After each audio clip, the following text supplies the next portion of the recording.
Hello, everyone. Today is Tuesday, February 22nd, 2022. Security forces kill patient inside Khartoum North Hospital. This article is taken from Sudan Tribune. A stray bullet killed a patient inside a hospital in Khartoum state, where large numbers of demonstrators broke the security cordon established by the police authorities to prevent them from reaching the square of the presidential palace. On February 20th, the resistance committees organized an anti-coup protest nearly forces months after the dissolution of the transitional government by the Sudanese army commander-in-chief, Lieutenant General Abdel Fattah al-Burhan. In a press release after the protests, the Central Committee of Sudanese Doctors, CCSD, stated that some 92 protesters were injured as the result of the excessive use of violence against the demonstrations in the three cities of the capital Khartoum, Khartoum North, Bahri, and Omdurman. 71 protesters were injured by bullets and tear gas canisters in Khartoum, 18 in Khartoum North and 3 in Omdurman, according to the independent medical group. In a separate statement, the CCSD further said that an inpatient in Bahri Teaching Hospital recovering from leg amputation surgery was killed by a bullet that hit him in the chest while he went out to the ward's balcony, fleeing the tear gas fired by the security forces. The death of the inpatient brings to 82 the death toll of people killed since the military coup of October 25th, 2021. Last week, al-Burhan said they issued clear instructions forbidding the use of live ammunition against protesters except near the strategic sites, including the presidential palace, the Council of Ministers, and the parliament, and strict conditions.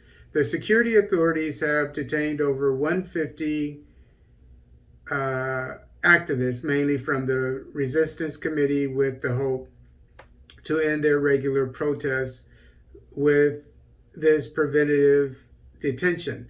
However, the committees have proven that such measures do not affect their activities due to the horizontal organizational structure they have adopted. And I would like to say that as a military police, I was involved in a couple of riots, in particular with Cuban migrants in 93 and 94. I believe it was 93 and 94. It could have been 94 and 95, but thereabouts. And they had rocks and they were throwing them. And we had one person that had a broken jaw. All of us got injured, broken ankles, things of that nature. It was horrible. And then when we demonstrated in front of them with shotguns, and I'm talking about with live rounds, they didn't riot anymore. So as a military police, I always thought that in some cases, deadly force should be authorized, as decided in that situation. If the Cubans were going to riot again, they had rioted twice, and they didn't after they saw that we meant business. So I have to put that information out there to you, that there are cases, in my opinion, when it comes to riots where deadly force is authorized. And in this article, you notice that in certain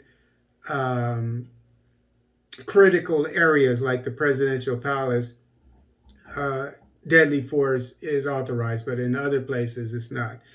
So I'm trying to give a balanced point of view of this.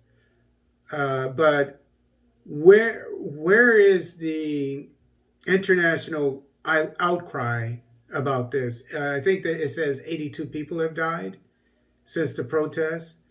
I don't see this being covered in the mainstream news. Um, at least we should be, if you have 82 people dead and they're still protesting, then this merits attention from the international mainstream media.